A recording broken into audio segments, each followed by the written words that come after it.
yakata. Ndinotaura nemweya unotevera mhuri. Ndikuda kutaura pamusoro pemweya unotevera mhuri kana kuti madzinza. Tigone kunamata Mwari kuti sunungure kubva kuzvinhu izvozvo. In the name of Jesus. In the name of Jesus. Ndataura pamusoro pemurume unonzi John the Baptist.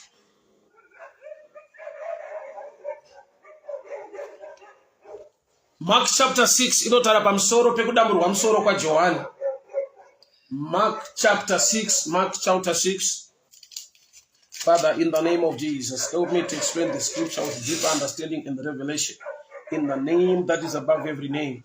In the mighty name of Jesus Christ of Nazareth. Amen and amen. Makata yandere boshia katala boshia katala boshia kandere boshukirianda. Mark chapter 6 verse 27. And immediately the king sent an executioner and commanded his head to be brought.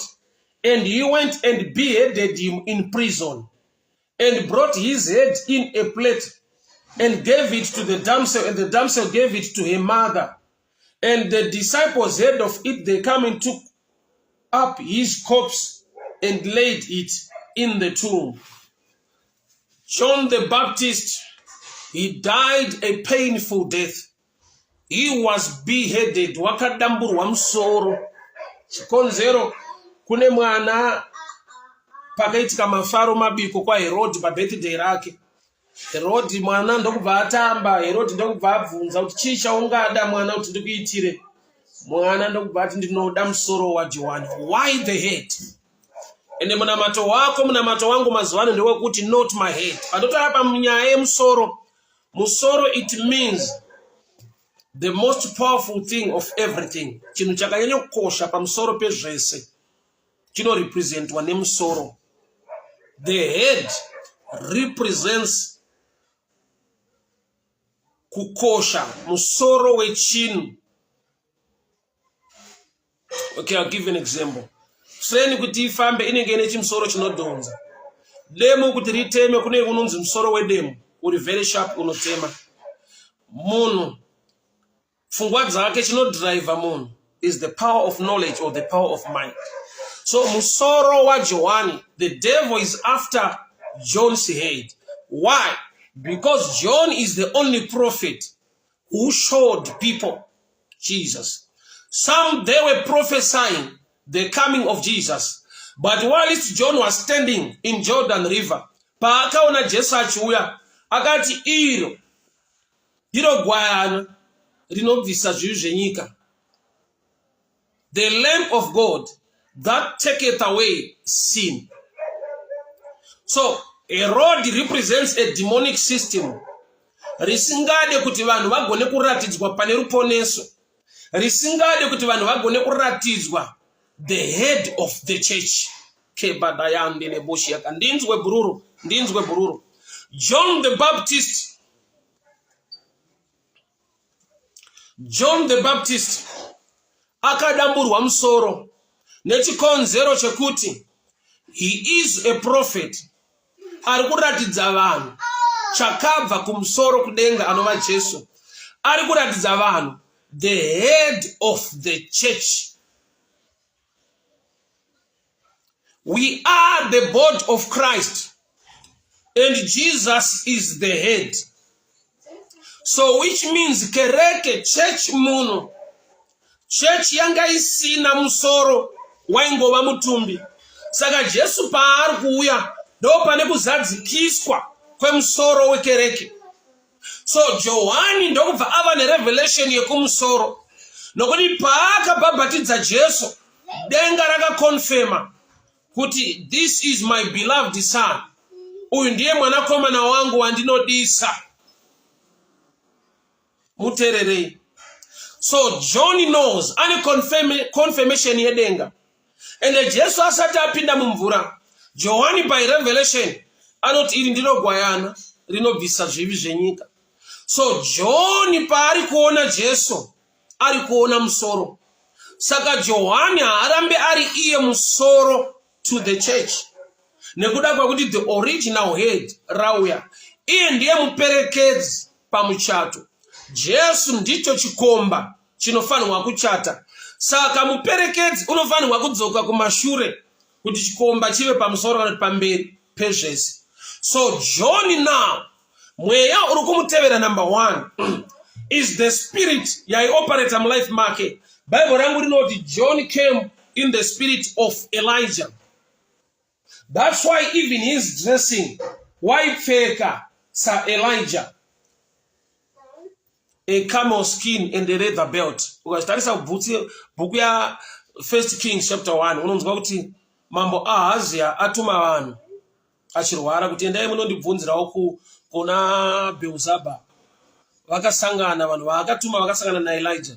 Pavakadzoka vakaudza mambo tine murume atasangana naye zvikanzi akaita sei. Pavakataura the dressing ndovati hakuna mumwe kunze kwaElijah. So John the Baptist came in the spirit of Elijah. To an extent yekuti even his dressing, white dresser like Elijah. So Elijah une nyaya yaakabva panyika achienda kudenga yanga iri pending. Yekuti kudi nyaya Elijah ndeyekuti mukadzi unonzi Jezebel. Mukadzi wamambo Ahab, Jezebel.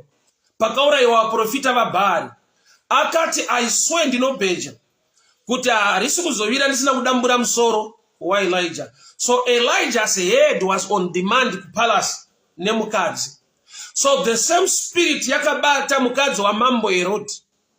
Ndobva afurira mwana kuti kana une chawanzi unoda mwanangu kumbira musoro wa Johani. So the head of John wagara uri pa demand kupalace, wagara uri pa demand. So there came John the Baptist in the spirit of Elijah. So number 1 pane mweya uri kumutevera. Number 2 there is a revelation concerning the head ine chekuita na iye. So John the Baptist ndiye muprofita unonongedzera vanhu kuti Jesu uyu ndiye gwayana rinobvisa zvivi zvenyika. John the Baptist ndiye unonongedzera vanhu to the head of the church. Saka iye aimbobvunzwa kuti ndiwe here atimirire umwe? Haasiriye. So uratidza kuti haasiriye. Musoro chaiwo kana wauya, musoro usiriwo unogona kubviswa. So number 1, it was on a positive side for John to lose the head, so that the church can see that he is not the head. Saka uchiona challenge yatinayo nhasi. People I respect and love prophets. But the prophetic is not the head in the things of the kingdom of God. Vanhu vanoda kuprofitwa, tinoda kuprofitwa, chipo chekuprofita chirimo mubody of Christ. But John the Baptist paanogurwa musoro, Jesu achisara on the scene. I picture yekuti musoro wekereke is the word, for Jesus is the word. Prophecy is good, but chiripa musoro pezvese is the word of God. That's why shoko richiti zvese zvichapfuura asi shoko rangu rinogara nekusingaperi. So the church must learn to value the word more than anything else. The church must learn to value the word of God more than anything else. Why? Because the word is Jesus. Jesus is the head. So toda kubvisa chiprofita pamusoro, togadzika shoko raMwari pamusoro. John is a prophet. Unodamburwa musoro nokuti Jesu wava panzvimbo. Jesu ndiye anonzi pamuchinjikwa, haana kana pfupa rake kana bhonzo rake rakabviswa paari.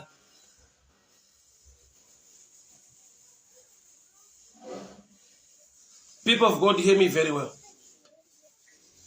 Kune mweya uri kutevera muri ine chekuita neanointing yemba yekwa Elijah. Nokuti Elijah wakasvika pakuenda kudenga.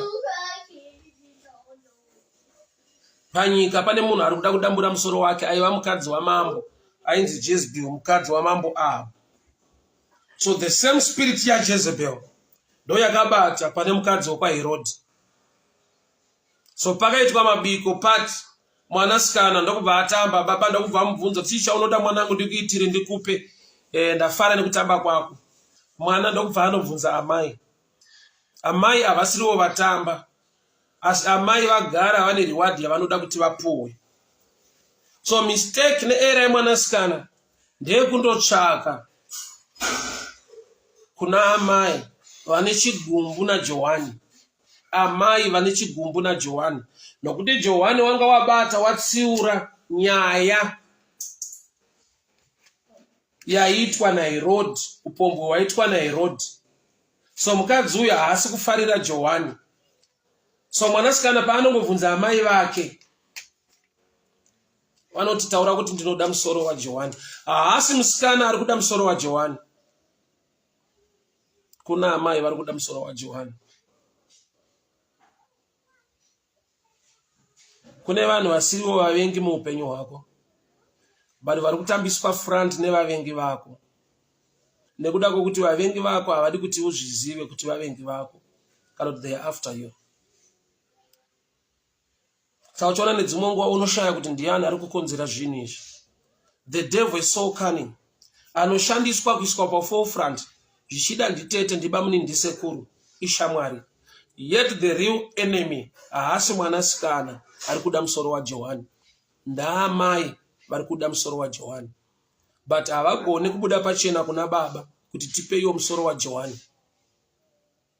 Vanotuma mwanasikana. Gona kuziva the real enemy. Toregere kunetsana nemwanasikana akatumwa namai vari kuda musoro waJohani. So John lost his head. So I'll give you these two revelations before we pray. Number one, he lost his head because he belonged to the family of Elijah. Bible or not, he came in the spirit of Elijah. He came in the spirit of Elijah. So the anointing upon him is to do with Elijah. Elijah wakaenda kudenga panyika paine demand kuti tinoda musoro waJohani. Arivire nhasi ndisina kudambura musoro waJohani after adambura misoro yevaprofita vaBhaari.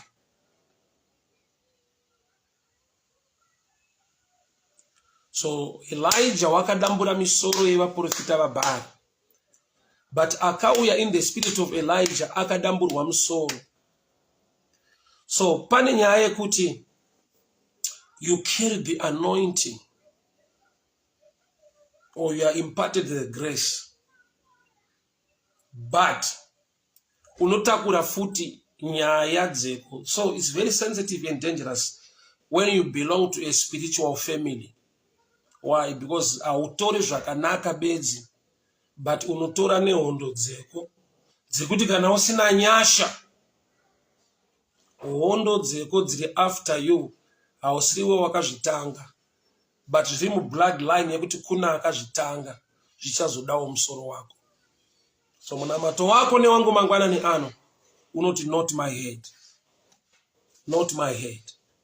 Kwete musoro wangu, kwete ropa rangu, kwete business rangu, kwete marriage yangu, kwete basa rangu, not my head, not my head, not my head, not my head. In the name of Jesus, in the name of Jesus, in the name of Jesus. Kwete ne musoro wako, kwete ne musoro wako, kwete ne musoro wako, kwete ne musoro wako. Baba ndinotaura nyasha muzita raJesu Kristu weNazareta. Baba ndinotaura favor, nyasha nekugoneswa nemi mangwanani ano Jehova. Zvinotevera muri yekwangu, zvinotevera muri Mwari. Ndinoraira iko zvino every spirit, familiar spirit, every spirit inotevera muri yekwangu Baba ndiri kunamata mangwanani ano muzita neropa raJesu. Not my head, not my business, not my career, not my children. In the name of Jesus, in the name of Jesus, in the name of Jesus. Wenyasha mchene wakatendeka ndinonamata ndinokukudzai nekukupai mbiri mangwanani ano nokuti mune nyasha neupenyu hwedu. Ngarikodzwe riongwe zita renyu Baba, rinamatwe neutsvene nokuti makanaka, munogona, munotida nekutirwira mangwanani ano Jesu, mangwanani ano Jehovha. Nyasha nekubata kwenyu kunoshamisa, mutsvene wakarurama, iyemi wakatendeka, anogona anotida Baba. Ngarikodzwe riongwe zita renyu nokuti munogona, munotida Baba. Not my head, not my head, not my head, not my head. Kwete nemusoro wangu, kwete nemusoro wangu. Ndinotaura zita raJesu, ndinotaura nyasha, ndinotaura kubata kwenyu kunoshamisa muzita raJesu Kristu weNazareta. Not my head, not my head, not my head, not my head. kwete nemusoro wangu, kwete nemhuri yangu, kwete nevana vangu, nezita raJesu. Baba tichengetei ndigonesei, nokuti munogona, munotida, munotirwira nekutichengeta. Nyasha nekubata kwenyu kunoshamisa. Wakatendeka, wakarurama, Mwari wamasimba ose anogona, anotida nekutirwira, anotichengeta nekutigonesa. Ndakupai mbiri, ndakuongai, ndakupai nyasha nekubata kwenyu kunoshamisa. Mutsvene, mutsvene, mutsvene zvoshamisa. Muchinda werugare, mupuwe upenyu, yemi Alfa na Omega, wekutanga nekupedzisira. Anotida, anogona, anotichengeta nekutigonesa nguva dzose. Kudzwai vongwai Baba, wakatendeka, mutsvene wakarurama, wenyasha anogona, anotida Baba, biri nekukudzwa nekuongwa, nyasha nekubata kwenyu kukuru kunoshamisa. Mutsvene, mutsvene, mutsvene, mutsvene, mutsvene, mutsvene wakatendeka, wakarurama, biri nerukudzo nekuongwa, nyasha nekubata kwenyu kunoshamisa. Mutsvene, tuwanirewo nyasha Baba, tichengetei nekutigonesa, muzita raJesu Kristu weNazareta. Amen and amen. For the sake of Bible study, you also need to read 1 Kings chapter 19. 1 Kings chapter 19, verse 1 and 2. And it says, And Ahab told Jezebel all that Elijah has done, and how he had slain all the prophets with the sword. Then Jezebel sent a message unto Elijah, saying, So let the gods do to me, and more also. I will make not thy life as the life of one by morrow about this time. And when he saw that, he arose and went for his life and came to Beersheba, which belonged to Judah, and left his servant there.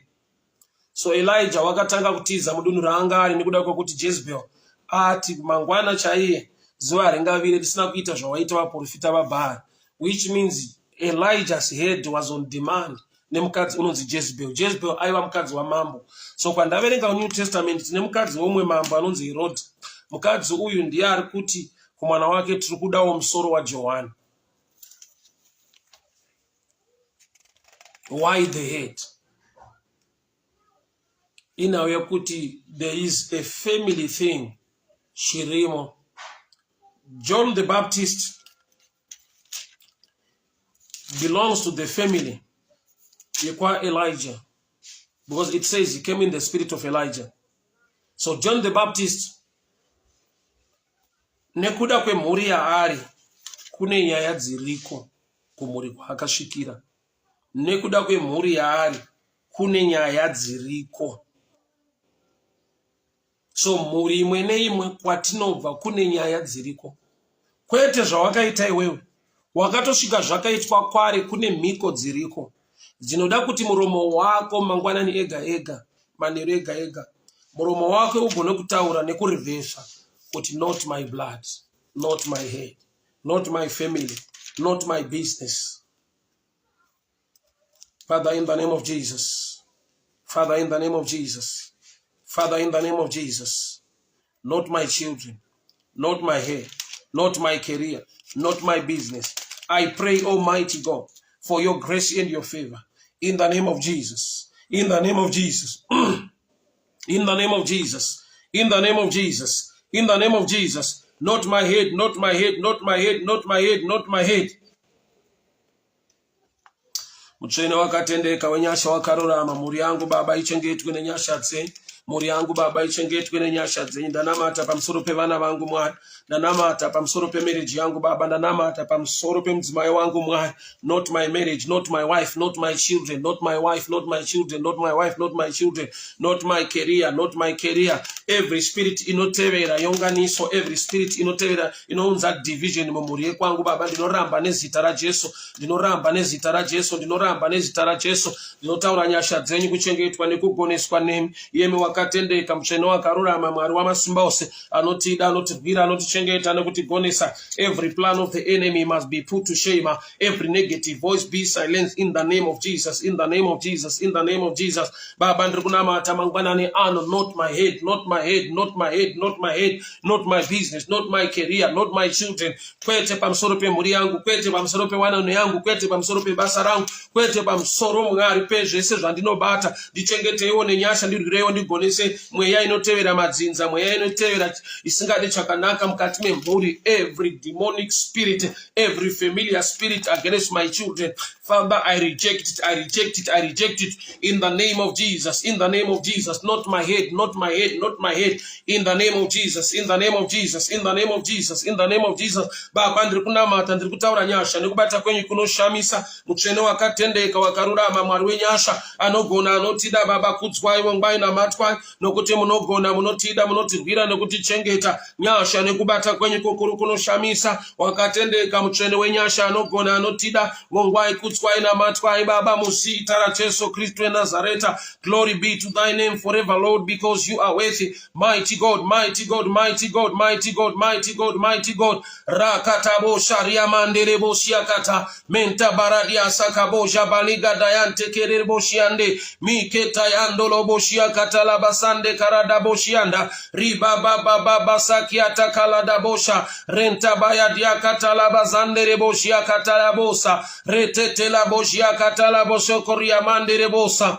Makanaka muchene, makanaka muchene, makanaka muchene, makatendeka, makatendeka, makatendeka, makatendeka, makarurama, makarurama, munogona, munogona, munogona Baba, munotida nekutirwira nyasha nekubata kwenyu kukuru kunoshamisa, muchene wakatendeka, wakarurama, Mwari wamasimba ose, ngari uongwe rikudzwe zita renyu, ngari namatwe ribatwe neuchene, nokuti munotida Baba, nokuti munotirwira, nokuti munotichengeta nekutigonesa nyasha nekubata kwenyu kukuru kunoshamisa muupenyu wedu. Wongwe rikudzwe zita renyu rinamatwe ribatwe neutsvene, nokuti munotida munotichengeta nekutigonesa. Mutsvene mutsvene mutsvene zvoshamisa, muchinda werugare mukuru woupenyu, imi Alpha imi Omega, the beginning and the end, the mighty one, the God of Israel. Rakatabo shalia mandiri bujaliga basande mante baradia sakoba jaliga daya soketere boshiakata reda bayandele bojaliga bayandele bosukendiata riba baba kantela bojabalega daya sataya bande mente tela bojia dala bozia katala bosukeriama menta baradia katala babasia katele boshiakata rada bayandele bojia katala bosumeria mande menta baradia katala basande Boshiakata mante baradia sako bajaliga dalando robo sukerianda miketa koyande baliga daya soko bajahe menta baradia salekete baliga daya soko bojia mandiribusa makanaka makanaka muchene makanaka makatendeka ndinona mata ne upenyu wana wenyu Baba mangwanani ano not their heads, not their heads, not their heads. Kwete nemisoro yavo, kwete nemisiro chinotevera dzinza Mwari chakuti kana akabata mari aina zvainotenga chinotevera chedzinza rekwake Mwari chakuti nyangwa akapinda muwanano haagaremo chinotevera dzinza rekwake Mwari chakuti nyangwa akatenga chakanaka Baba chinongoparara chinotevera dzinza rekwake Mwari chinotevera dzinza rekwake ndinochiramba iko zvino chemhuri Baba chinotevera mhuri yekwake ndinorayira nezita raJesu vana venyu ngavachengetwe nenyasha vana venyu ngavarwirwe vagoneswe nokuti makatendeka makarurama munogona munotida nekutirwira nyasha nekugona nekubata kwenyu iyemi mutsvene wakatendeka wenyasha wakarurama ngarikudzwe riongwe zita renyu Baba nyasha dzenyu nekubata kwenyu kunoshamisa mutsvene mutsvene mutsvene mutsvene mutsvene mutsvene kudzwai wongwai namatwai remekedzwai Baba nokuti makanaka makatendeka. Toda tunzwe chini chimudikana. I'm talking about John the Baptist, the one who was beheaded akadamburwa musoro. Nyaya inakutangira pano Johani.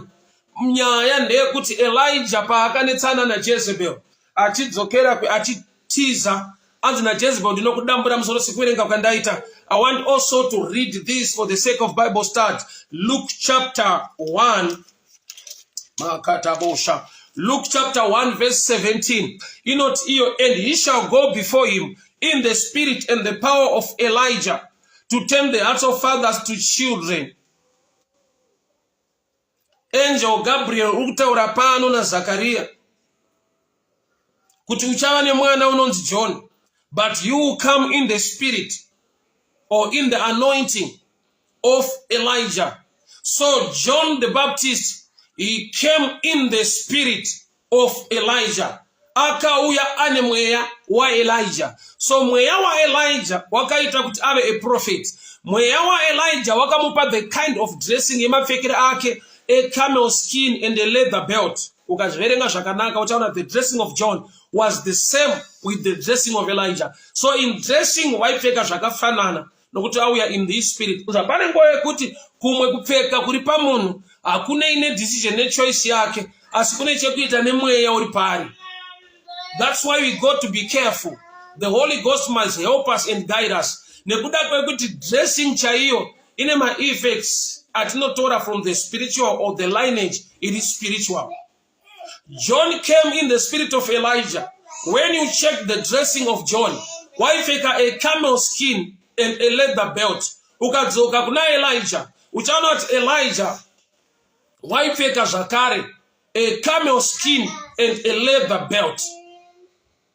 Number 2, John uri kuuya in the spirit of Elijah. Elijah ane nyaya dzipi achienda kudenga achitiza kuna Jezebel. Anga auraya vaprofita vaAb, vaprofita vaBaal. Avadambura musoro. Jezebel ndokubva atuma shoko kuti harisi kuzovira mangwana ndisina kuita zvawaita vaprofita vaBaal, ndichakudamburawo musoro. The head was on demand. So an opportunity came yekuti musoro uye uchitorwa. But musoro uri kutorwa kwete pana Elijah the person, but uri kutorwa pana John the Baptist anova Elijah the spirit.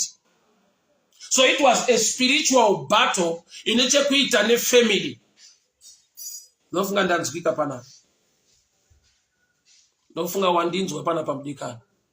Kudamburwa kwemusoro wa John kune chekuita nehondo dzekumashure. Nokuti musoro waidiwa ndewa Elijah. But John came in the spirit of Elijah. Luke chapter 1 verse 17. John came in the spirit of Elijah. So there's a spiritual thing. Iri kutevera family yake. Spiritual family, not the physical family. Mwana wa Zakaria na Eliza, physically. Mwana wa Elijah, spiritually. Nokuti he came in the spirit of Elijah. So uno inherit nenyaya dziko. So mumurima unova mune nyaya dzeko. Whether you like it or not, whether each choice kana kuti anoita choice pamusoro pazvo, you have the power by the revelation of Christ Jesus to cancel that thing that follows your life. Not my blood, not my career, not my marriage, not my business, not my children. In the name of Jesus, in the name of Baba ndiri kukansela chemhuri yekwangu chinotevera dzinza neropa, chisingade kubudirira, chisingade wanano, chisingade kubata basa rinoendeka. Nezita ra Jesu, nezita ra Jesu, nezita ra Jesu. Not my head, not my head, not my head, not my head, not my head, not my head. Cover me, O Holy Ghost. Cover me, O Lord Jesus, by your grace, favor, protection and blessing. In the mighty name of Jesus, Baba ndataura a covering upon my children, a covering upon their heads. Nyasha dzenyu, nyasha dzenyu, nyasha dzenyu. Vana venyu Baba mangwanani ano, I cancel every spirit inotevera muri, every spirit isingade chakanaka, every spirit yekushandiswa yekuti nyangwa akashanda nesimba ana chano achiva kana kubata muupenyu. Mweya wokushandiswa ndinouramba, mweya wemadzinza, mweya wokushandiswa nezita ra Jesu, mweya wokushandiswa ngauregere kubata muupenyu vana venyu. Zvavanobata ngazviendeke, masuo ngaazarurwe, not their heads, not their kwete nemisoro yavo, kwete nemusoro wangu. In the mighty name of Jesus. Father, we thank you. We speak blessing, protection and favor. Mweya wesa unotevera dzinza nemhuri. Mweya wa Elijah unokonzera kudamburwa kwemusoro kwa John. Not my head. Not my head. Not my head. Not my head. Not my head. Not my head. Not my head. In the name of Jesus. In the mighty name of Jesus. In the mighty name of Jesus. In the mighty name of Jesus.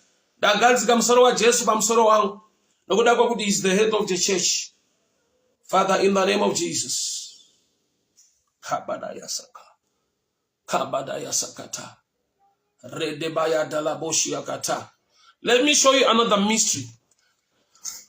Why? Vakudambura musoro wa Johani now. Apasipo paberekwa Johana. Say spirit yacho yada kumanifesta now, later. Iye Johana ngakaberekwa kare. Apa angato munhu mukuru akutoita basa. Ari ku Jordan River. Uchaona kuti pakaberekwa John, he was 6 months ahead of Jesus. Nhumbu ya Eliza yanga ine 6 months already ahead in nhumbu ya Maria. Sister Deborah Marco, God bless you. Happy to see you, my sister. God bless you. God protect you. God favor you. Musoro wako uchengetwe, morizenji chichengetwe nestara Jesu. I want to show you the mystery of John Banaba. John was born 6 months ahead of Jesus. 6 months ahead of Jesus. Which means John was 6 months older than Jesus. Nhumbu ya Eliza. Nhumbu ya Eliza. Yanga yatoni 6 months. Angel Gabriel ndiyanga zvitaura achiudza Maria kuti kana usiri kutenda zvandataura, enda kugomo reJudhea unoona Eliza ainzi abereki nokuti atova nepamwiri. So pakauya Herod atuma vanhu vake mawise men aenda kuti endai munouraya vana vese vaberekwa. Bible rangu rinoti Matthew chapter 2. Pakaurayiwa vana vane 2 years and below, which means John the Baptist waita fall into the same category yevanhu vaifanirwa kufa, but John haana kunga avigwa, asina kuonekwa ndiJesu, anga asiri muzvipatara ari kumenja, zvakamupa protection. Ko John protection yake yakabva papi? Nekuda kwekuti ane chekuita naJesu uye nekuannounce Jesu kuvanhu kuti iri ndiro gwayana. Chakaprotecta John is Jesus. Samwe anobvabvunza kuti anozourawa sei Jesu aripo. John wapedza basa rake nezvaifanirwa kuita, so anofanirwa kubuda munzira. He is not the way, he is not the one. Iye akataura kuti kune ari kuuya shure kwangu, adigone kusunga tambo yebhutsu dzake. So he makes way for Jesus. I'll give you an example. Kana pachida kugadzirwa nzira panouya bulldozer inopaza zvimiti, kana paine kashuru inoita flatten, unonzi kugredha road. Panozoiswa tara road yambogredwa, panogredwa nechinhu chinonzi chigredha or chibulldozer kana chikatapila. Kana pane tara, that same thing achitenderwe kutsika patara, chinotakurwa mugonyeti, rotoiswa mucheka mutsvuku kunzi abnormal load. The picture of John. He is the one who prepares the way for the Lord. Kana the Lord vavapo, John afana unge ari mu picture. Why? Because unogona kuunza division mumaonere evanhu nemafungire evanhu. Why? Because people believed in John so much. So John must let people go to Jesus. Mwari wakuitire nyasha, Mwari wakuropafadzei, Mwari wakuchengetei, Mwari vakugonesei. Urambe nemusoro wako, urambe nemusoro wevana vako. Paunonamata usakanganwa kuti Mwari, not my head, kwete nemisoro yevana vangu. Zviriko mudzinza mumisha yatinobva, zvinotevera mumwe nemumwe, zvimwe zvausingazive, zvausinobvira wanzwa, hakuna akakuudza, asi zviriko. Zvinoda kurambwa, wakatsika mukutenda muna Kristu Jesu. Not my head, not my business, not my career, not my family. In the mighty name of Jesus. Amen. God bless you, amadzangu. We meet again tomorrow. Same time, same platform. Bye-bye. Isaac Nyoni, how are you doing, my brother? How are you doing? May the good Lord bless you. May the good Lord favor you. Happy to see you online. Maimukusha, God bless you. Talent Maziva, God bless you. Kenneth Mabudzi, God bless you. Lo Mukutirwa, God bless you. People of God, I'm happy to see you. Felicitas Chitando, Obey Muringani, Dokas Lato. May the favor of the Lord be upon your life. My Shalom Mackenzie, God bless you. Felicitas Chitando, Vimbaina Shedewa, God bless you. Maimukusha, Junior Morewa, God bless you. Talent Mavunga, God bless you. Dokas Lato, God bless you. Baba Brian Mafua, Brian Hotspot Mafua, thank you so much. God bless you, God bless you, God bless you, God bless you, God bless you. I also give you an opportunity yokuti ugone kutenga data for the broadcast. Segere kuita madezi atinoshota nekujamba nekuda kweishe data. So you can just talk to me, or you can send Maria data on this platform. It's good. If the word blesses you, if the program blesses your life, it's good to be a partaker of the same grace. So I open this door and give you this understanding. I accept your donation or your giving towards the broadcast of this program. Kuti tive nayo on daily basis. There are people who are sacrificing.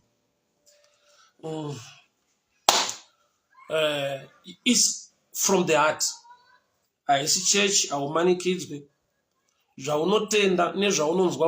I'm getting blessed. It's good to be a partaker of the same family.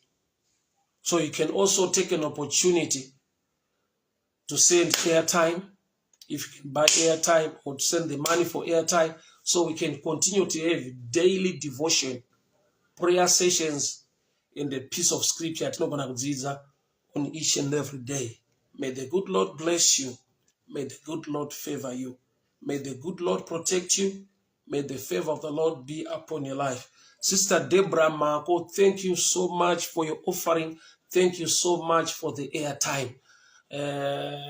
She's the one who supports us by my daily devotion broadcast. Sister Deborah Marco from Cape Town.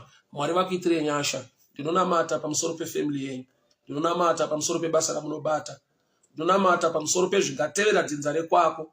Mwanasikana chengetwa. Not your head. Not your head. In the mighty name of Jesus. Amen and amen. God bless you. God bless you. Bye-bye. Join me tomorrow by God's grace. Amen. So you can talk to me. Inbox. My number is 0772 914 701. 0772 914 701 for your airtime. So we continue to broadcast each and every day, sharing the word and praying with each other. In Jesus' name, amen. Bye-bye.